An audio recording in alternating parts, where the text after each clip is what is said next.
Suami sembunyikan paspor hingga HP. Rohimah nekat minta bantuan ke dubes untuk pulang ke Indonesia.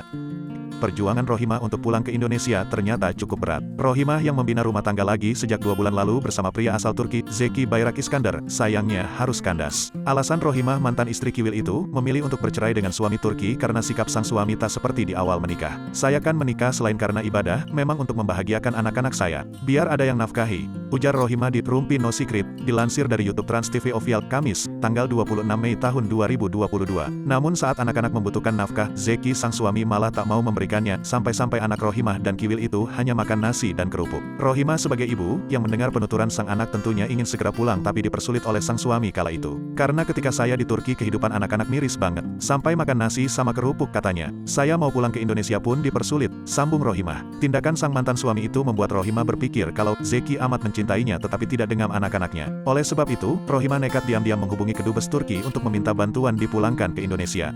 Berhasil keluarnya telepon dulu ke kedubes, dijemput polisi sana, ditemani kedubes sama satgas di sana. Dan itu pun muka suami langsung kaget, ungkap Rohimah.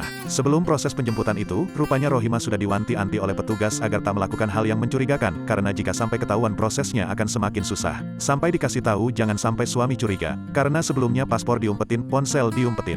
Enggak tahu terlalu cinta apa gimana, kalau kasar sih enggak ya, beber mantan istri Kiwil tersebut. Walau sang suami kini sudah melepaskan kepergiannya, tetapi Rohimah sendiri merasa kasihan karena seolah hanya memanfaatkan pria Turki itu. Sebenarnya sih kasihan si Kak Ros. Kasihan karena dia sudah mengeluarkan uang banyak untuk saya, biayain saya operasikan. Dia juga nanyain terus kaki saya gimana keadaan saya sekarang, ujar Rohimah. Ternyata setelah Rohimah pulang ke Indonesia, sang mantan suami itu masih menghubunginya dan menanyakan perihal uang yang harus ditransfer untuk anak-anaknya. Tetapi Rohimah mengatakan jika apa yang dilakukan Zeki sudah telat. Dia juga sempat tanya berapa saya harus transfer ke anak kamu per bulan. Tapi sudah telat sih, saya di sini dia baru tanya, tandas Rohimah.